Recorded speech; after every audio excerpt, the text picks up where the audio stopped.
Hello dear student. Last lecture में हम लोगों ने तरल पदार्थों के गुण के बारे में डिस्कस किया था, डिफरेंट टाइप की प्रॉपर्टीज़ के बारे में डिस्कस किया था। तो जो प्रॉपर्टीज़ थी वो हम लोगों ने पढ़ी थी, जैसे तापमान तथा दाब का प्रभाव, temperature and pressure of fluid, घनत्व डेंसिटी, अपेक्षिक भार मीन स्पेसिफिक वेट, अपेक्षिक गुरुत्व या अपेक्षिक घनत्व स्पेसिफिक ग्रेविटी, आयतन स्पेसिफिक वॉल्यूम, संपीड्यता मतलब कंप्रेसिबिलिटी, और दूसरी प्रॉपर्टी हम लोगों ने पढ़ी थी श्यानता या फिर विस्कोसिटी। तो आज इन प्रॉपर्टीज़ के बारे में हमें ब्रीफ डिस्कस करना है। फर्स्ट है हमारे पास डेंसिटी, घनत्व। डेंसिटी क्या होता है? डेंसिटी मीन मास पर unit volume. The definition of the density is it is the ratio of the mass of fluid to its volume. किसी पदार्थ के इकाई आयतन में जितनी सहित मास होती है उसे उस पदार्थ का घनत्व कहते हैं। Density is denoted by rho. Then rho is equal to m upon v, where m is mass of fluid and v is volume of fluid. So rho is equal to m upon v. Okay. If we want to find out the unit of the density, then the unit is equal to rho kilogram per meter cube. Rho is equal to kilogram per meter cube. क्यों? Because m की जो unit है वो kilogram में है और जो v है उसकी यूनिट मीटर क्यूब है। तो डेंसिटी की यूनिट हो गई किलोग्राम पर metre cube. Okay. Next unit है हमारे पास स्पेसिफिक वेट, अपेक्षिक भार। तो जो अपेक्षिक भार है उसको हम कैसे डिफाइन करते हैं? किसी पदार्थ का अपेक्षिक भार उस पदार्थ के इकाई आयतन का भार होता है। इकाई आयतन का भार होता है। कैसे? Weight per unit volume of a fluid is called weight density. Okay, it's denoted by small w. तो जो आपेक्षिक भार है स्मॉल w से डिनोट करते हैं। तो स्मॉल w या specific weight is equal to weight of fluid upon volume of fluid. Weight of fluid is denoted by capital W and volume of fluid is denoted by V. So small w is equal to capital W upon V. Okay. We know that the capital W weight is equal to mg, where m is mass and g is gravity. Okay, W equal to M G. अब हम small w का जो formula था, small w is equal to capital W upon V, तो capital W की जगह हम put कर दें एम जी। तो small w is equal to M G upon V। Okay, तो m अपॉन V आप देख रहे हैं जो गोला किया हुआ है। m अपॉन V का मतलब हमने पढ़ा था मास पर यूनिट वॉल्यूम मतलब डेंसिटी, घनत्व। तो W is equal to rho g. Okay, तो ये फॉर्मूला है हमारे पास, specific weight is equal to rho g. Next unit है हमारे पास specific volume. Specific volume, specific volume क्या है हमारे पास? Specific volume is equal to volume of fluid upon mass of fluid, volume of fluid upon mass of fluid. तरल की इकाई संहतिक आयतन उसका आपेक्षिक आयतन कहलाता है। ओके, तरल की इकाई संहति का आयतन उसका आपेक्षिक आयतन कहलाता है। तो V is equal to capital V upon M। Volume पर unit mass is known as specific volume. तो यूनिट, इसका यूनिट क्या होगा? यूनिट होगा इसका कि V को किससे डिनोट कर, V की यूनिट क्या होती है वॉल्यूम की? मीटर क्यूब, एंड M की क्या होती है? किलोग्राम। तो V equal to V upon M metre cube पर किलोग्राम। तो अभी हमने इसका यूनिट पढ़ा था, मास पर यूनिट वॉल्यूम किसका यूनिट पढ़ा था? मास पर यूनिट डेंसिटी पढ़ा था हमने। तो डेंसिटी की हम लोगों ने जो यूनिट पढ़ी थी वो थी मीटर किलोग्राम पर मीटर क्यूब। तो आप इस फॉर्मूले के अंदर देख रहे होंगे कि जो स्पेसिफिक वॉल्यूम है, specific volume is equal to volume पर किलोग्राम। इसका मतलब हुआ कि जो स्पेसिफिक वॉल्यूम है it is reciprocal to density, density का उल्टा होता है। ओके, तो जो specific volume is the reciprocal of the mass density. तो इसका यूनिट भी इसका उल्टा हो गया, मीटर क्यूब पर किलोग्राम। तो जो स्पेसिफिक वॉल्यूम है it is equal to 1 upon rho. Clear है? ओके, नेक्स्ट है हमारे पास स्पेसिफिक डेंसिटी।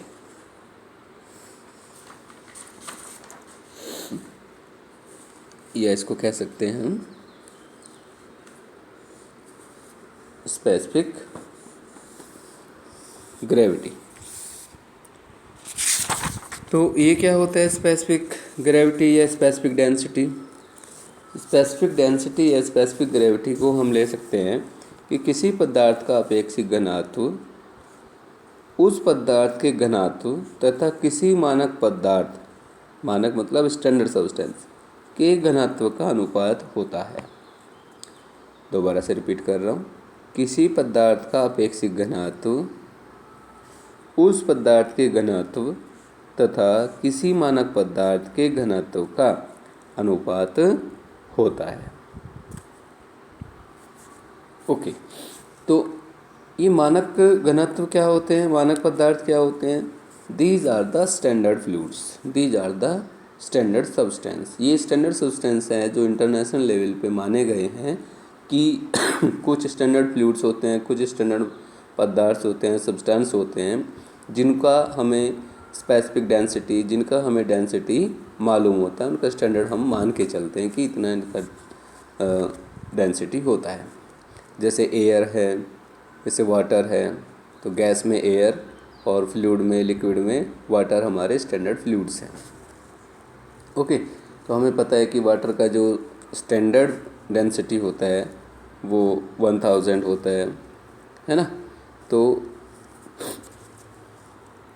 जो स्पेसिफिक ग्रेविटी या स्पेसिफिक डेंसिटी की जो डेफिनेशन है, परिभाषा है, that is equal to specific gravity is equal to weight density of liquid upon weight density of standard fluid. हमने अभी पढ़ा था कि आपेक्षिक घनत्व उस पदार्थ का घनत्व तथा किसी मानक पदार्थ के घनत्व का रेशियो होता है, अनुपात होता है। तो अगर हमें स्पेसिफिक ग्रेविटी किसी लिक्विड की फाइंड आउट करनी है तो लिक्विड के लिए हम weight of the density of liquid upon weight density of standard fluid. Okay, तो स्टैंडर्ड फ्लूइड की जगह हम रख सकते हैं वेट डेंसिटी ऑफ वाटर। ऐसी अगर हमें गैस का फाइंड आउट करना हो डेंसिटी, स्पेसिफिक डेंसिटी, तो गैस के लिए हम फॉर्मूला लिखेंगे weight density of the gas upon weight density of standard fluid. And standard fluid is gas. Okay, तो weight density of gas upon weight density of air, क्योंकि gas की हमें weight density कौन सा स्टैंडर्ड फ्लूइड है हमारे पास, gas की जगह एयर। ओके, तो जो फॉर्मूला है स्पेसिफिक ग्रेविटी और specific density for gas is equal to weight density of the gas upon weight density of air. Okay, and next property of the fluid is and it is very important property of fluid, this is viscosity, श्यानता। Viscosity, viscosity क्या है? Viscosity की जो basic definition है, it is a resistance to flow of liquid, it is a resistance to flow of fluid. किसी भी fluid के flow होने में प्रतिरोध उत्पन्न करना विस्कोसिटी का काम है। किसी फ्लूइड, जब कोई फ्लूइड बहता है, कोई फ्लूइड फ्लो करता है, तो उसको फैलने से रोकने के लिए प्रतिरोध उत्पन्न होता है, उसी को श्यानता कहते हैं। या इसको इस तरीके से हम परिभाषित कर सकते हैं कि किसी तरल का वह गुण है जिसके कारण उसकी एक सतह का दूसरी सतह पर फिसलने में विरोध होता है, उसको हम श्यानता कहते हैं। बेसिकली जब कोई फ्लूइड फ्लो कर रहा होता है तो उसकी दो लेयर बन जाती हैं, एक लोअर लेयर और एक होती है अपर लेयर। तो जो लोअर लेयर होती है it is directly contacted to the surface. Surface चाहे अर्थ सरफेस है, चाहे किसी टेबल के ऊपर फ्लूइड फ्लो हो रहा है, तो जो सरफेस है जो उसके कांटेक्ट में लोअर लेयर होती है और अपर लेयर हमारी ऊपर वाली लेयर होती है जो आगे की तरफ बढ़ती जाती है। तो जो सरफेस कांटेक्ट है उसमें फ्रिक्शन क्रिएट होता है, तो फ्रिक्शन की वजह से लोअर लेयर रुकती जाती है, अपर लेयर आगे बढ़ती जाती है। तो ये जो फ्रिक्शन है, ये जो रेजिस्टेंस है, इसी को हम विस्कोसिटी कह रहे हैं।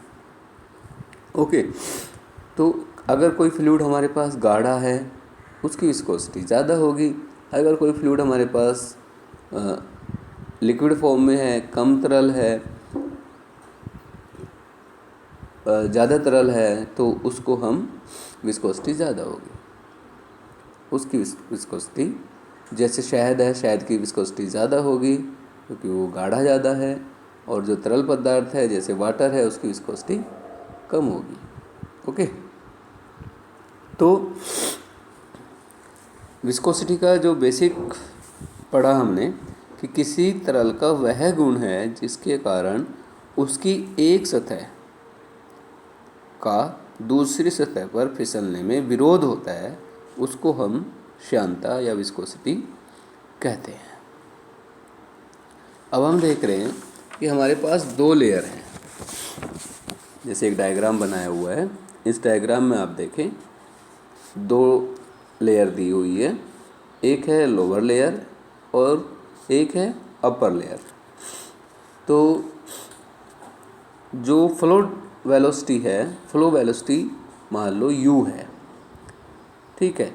तो लोअर लेयर की u हो गई, अपर लेयर की u प्लस डी यू हो गई। डी यू क्या है? D you is a small density, because जो लेयर का जो डिस्टेंस है एक लेयर से दूसरे लेयर के बीच का जो डिस्टेंस है, इट इज़ वेरी स्मॉल, बहुत स्मॉल है। जैसे y is a distance and dy is a small distance between two layers. Okay, dy is a small distance between two layers. तो इसी तरीके से जो u है वो लोअर लेयर का velocity and upper layer u plus d u. Okay, तो according to the Newton law के अकॉर्डिंग, जो परिभाषित हम करते हैं विस्कोसिटी को, तो हम देखते हैं कि shear stress is directly proportional to du/dy, सतहों की सापेक्ष गति। Tau is directly proportional to du/dy। Tau क्या है? टाउ एक shear स्ट्रेस है, एंड du हमने अभी पढ़ा है change in velocity, and dy is small distance between two layer. तो सिंपली जो स्ट्रेस है, stress is defined as force per unit area is known as stress. हम डिनोट कर सकते हैं कि pressure is equal to F/A और stress is equal to F/A। Okay, तो जो शेयर स्ट्रेस है, shear stress is directly proportional to du/dy according to Newton law. Clear है? तो tau is equal to mu du/dy, where mu is a constant, proportional constant. तो tau is equal to mu du/dy। तो ये इसकी viscosity हो गई। ठीक है, तो विस्कोसिटी एक बहुत इम्पोर्टेंट प्रॉपर्टी है किसी भी फ्लूइड को डिफाइन करने के लिए, जिसको हम शेयर स्ट्रेस की फॉर्म में डिफाइन करते हैं। तो जो शेयर स्ट्रेस है वो टाउ से डिनोट करते हैं, और म्यू हमारे पास कांस्टेंट है। तो tau is equal to mu du/dy। Okay, तो जो आपका म्यू है, ये जो कांस्टेंट है, इसको हम viscosity of coefficient of viscosity भी कहते हैं, श्यानता गुणांक भी कहते हैं, या इसको हम कह सकते हैं डायनेमिक विस्कोसिटी कांस्टेंट, या इसको हम कह सकते हैं एब्सोल्यूट विस्कोसिटी, या केवल विस्कोसिटी भी कह सकते हैं। ओके, नेक्स्ट है हमारे पास compressibility. Compressibility property of fluid.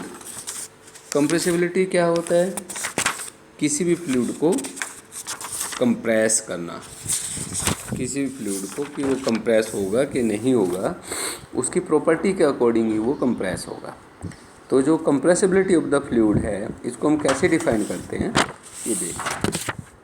Compressibility संपीड्यता किसी तरल पदार्थ का वह गुण है जिसके कारण बाहरी दाब, एक्सटर्नल प्रेशर लगाने से उसके आयतन में परिवर्तन होता है, उसको हम कंप्रेसिबिलिटी कहते हैं। तो कंप्रेसिबिलिटी क्या हुआ कि अगर किसी तरल पदार्थ के ऊपर कोई एक्सटर्नल फोर्स अप्लाई किया जाता है, तो एक्सटर्नल फोर्स अप्लाई करने पर उसके वॉल्यूम में कितना चेंज होता है, परिवर्तन होता है, उसको हम कंप्रेसिबिलिटी कहते हैं। ओके, तो compressibility mean when we apply external force upon a fluid, then the change in volume of a fluid due to the external pressure is known as compressibility. Okay, इसको हम जो कंप्रेसिबिलिटी है, इसमें एक आता है बल्क मॉडुलस। ये bulk modulus क्या होता है? बल्क मॉडुलस वॉल्यूम से रिलेटेड होता है। बल्क मॉडुलस बिकॉज जो तरल पदार्थ है उनकी जो संपीड्यता है, उनके आयतन प्रत्यास्थता गुणांक मतलब वॉल्यूम मॉडुलस ऑफ इलास्टिसिटी के विलोमानुपाती, इन्वर्सली प्रोपोर्शनल होती है। ठीक है, इस प्रकार जो संपीड्यता है उसका संपीड्यता गुणांक कोफिशिएंट ऑफ कंप्रेसिबिलिटी द्वारा या आयतन गुणांक द्वारा मापा जाता है। ठीक है, जैसे जैसे दाब बढ़ाया जाता है वैसे वैसे आयतन गुणांक या वॉल्यूम मॉडुलस के बढ़ने के साथ संपीड्यता घटती जाती है। क्लियर है? तो जो कंप्रेसिबिलिटी है इसमें बल्क मॉडुलस मतलब bulk modulus change in volume, highest change in volume. तो bulk modulus definition is compressive stress upon volumetric strain. तो बल्क मॉडुलस की डेफिनेशन क्या हुआ? Bulk modulus is denoted by K. It is the ratio of compressive stress to the volumetric strain, because volume में change आता है. कितना change आ रहा है? Volumetric strain. तो K is equal to compressive stress upon volumetric strain. As we know that what is strain? Strain is equal to change in volume upon volume. It is known as strain because volume में change आ रहा है. तो कितना change आ रहा है? Change in volume is delta V and V is original volume. Then strain is equal to delta V upon V. In the length form, strain delta L upon L. L is change in length upon original length. तो we can define strain equal to change in parameters upon original parameters is known as strain. तो अब इसको अगर हम bulk modulus को pressure की form में लेते हैं तो increase of pressure upon volumetric strain. Okay, तो compressibility is equal to 1/K. मतलब जो कंप्रेसिबिलिटी होती है, अभी हमने पढ़ा है compressibility is a reciprocal of the bulk modulus. Compressibility के बारे में क्या पढ़ा है? कंप्रेसिबिलिटी बल्क मॉडुलस के रेसिप्रोकल होती है. ओके, क्योंकि संपीड़ितता उनके आयतन प्रत्यास्थता गुणांक के विलोमानुपाती होती है. तो इसको हम क्या कहते हैं? कंप्रेसिबिलिटी. नेक्स्ट है हमारे पास प्रेशर. प्रेशर हम सब जानते ही हैं कि pressure force per unit area is known as pressure. तो प्रेशर का जो यूनिट है न्यूटन पर मीटर स्क्वायर होता है. Okay, it is also very important properties of fluid. Next is surface tension. Surface tension, ये जो सरफेस टेंशन है, it is also very important property of a fluid. तल तनाव किसी गैस तथा द्रव की संपर्क सतह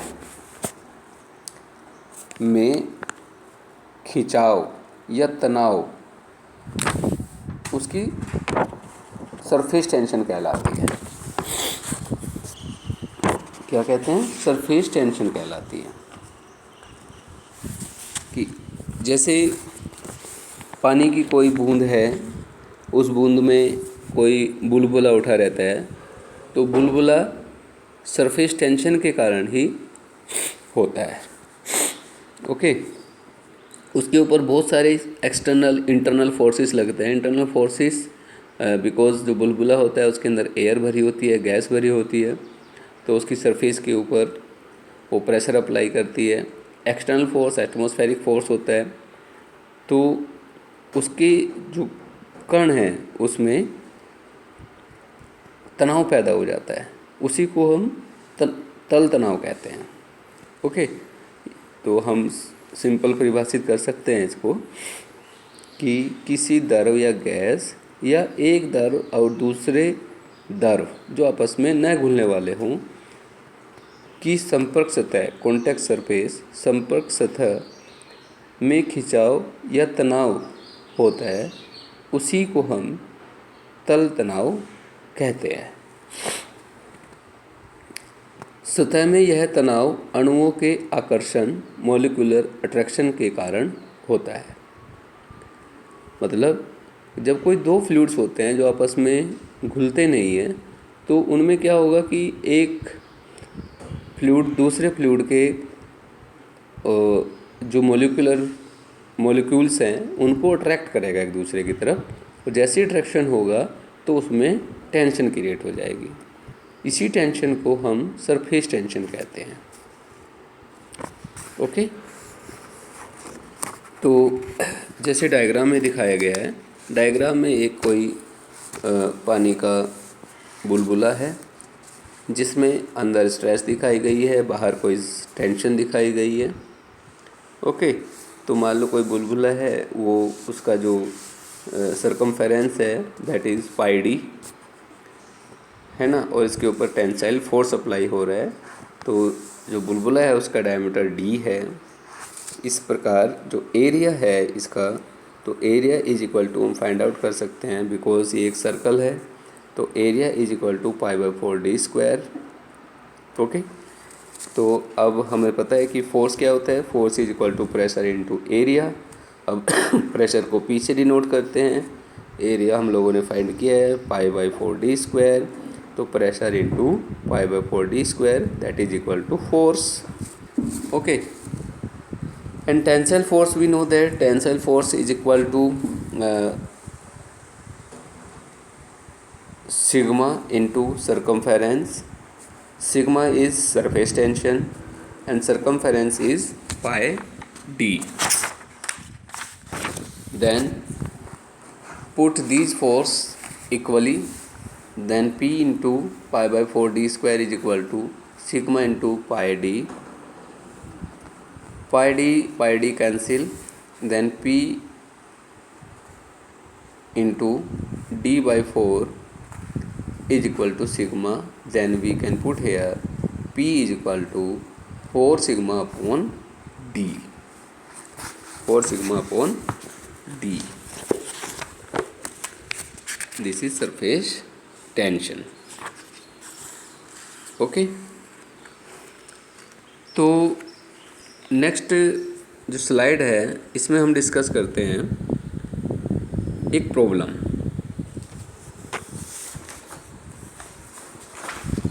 प्रॉब्लम में जैसे हमारे पास कोई प्रॉब्लम है, इसमें लिखा है calculate the density, specific weight and weight of 1 litre of petrol of specific gravity, where specific gravity is equal to 0.17। ठीक है, तो एक प्रॉब्लम दी हुई है। इस प्रॉब्लम में हमें कैलकुलेट करना है density, specific weight and weight of 1 litre of petrol, जिसमें आपको स्पेसिफिक ग्रेविटी दी हुई है। तो यहाँ देख सकते हैं हम क्या क्या दिया हुआ है गिवन डाटा। 1 लीटर फ्लूइड, तो 1 litre is equal to 1000 centimetre cube. Okay, और 0.01 मीटर क्यूब। तो स्पेसिफिक ग्रेविटी गिवन है हमें S इज इक्वल टू 0.17। अब हमें फाइंड करना है डेंसिटी, तो density is equal to specific, हमने पढ़ा था फॉर्मूला कि density is equal to density of liquid upon density of standard fluid. Okay, और फाइंड क्या करना है, डेंसिटी ऑफ लिक्विड फाइंड करनी है। Density of liquid is equal to density into standard fluid, तो density is equal to 0.17 into standard fluid की density कितना होती है 1000, तो इसकी मल्टीप्लाई हो जाएगी। तो density is equal to 170 kilogram पर मीटर क्यूब। ऐसे ही हमें फाइंड करना है स्पेसिफिक वेट। तो स्पेसिफिक वेट के लिए हम लोगों ने फॉर्मूला पढ़ा था W is equal to rho g. Rho हमारे पास फाइंड आउट हो चुका है 170 एंड G इज़ 9.81। तो जैसे मल्टीप्लाई कर लेंगे तो आंसर आ जाएगा। ओके, नेक्स्ट हमें फाइंड करना है वेट। तो weight is equal to weight per unit volume, specific weight आप कह सकते हैं, weight per unit volume, weight W, volume कितना है हमारे पास लीटर में है, इसको मीटर क्यूब में करेंगे तो 0.01। ओके, तो जो स्पेसिफिक वेट है उसकी वैल्यू फाइंड आउट हो चुकी है। तो specific weight is equal to weight per unit volume, volume हमारे पास है, स्पेसिफिक वेट हमने फाइंड कर लिया है, तो वेट हम यहाँ से फाइंड कर सकते हैं मल्टीप्लाई। तो W is equal to specific weight into volume, तो इक्वल टू वॉल्यूम करके हम इसकी वैल्यूज़ फाइंड कर लेंगे। ओके, तो ये थी बेसिक प्रॉब्लम हमारे पास। ऐसे ही हम बहुत सारी प्रॉब्लम सॉल्व कर सकते हैं। तो डियर स्टूडेंट्स, आज इस लेक्चर के अंदर इतना ही। नेक्स्ट लेक्चर में हम कुछ प्रॉब्लम सॉल्व करेंगे साथ ही नेक्स्ट यूनिट हम डिस्कस करेंगे। Thank you.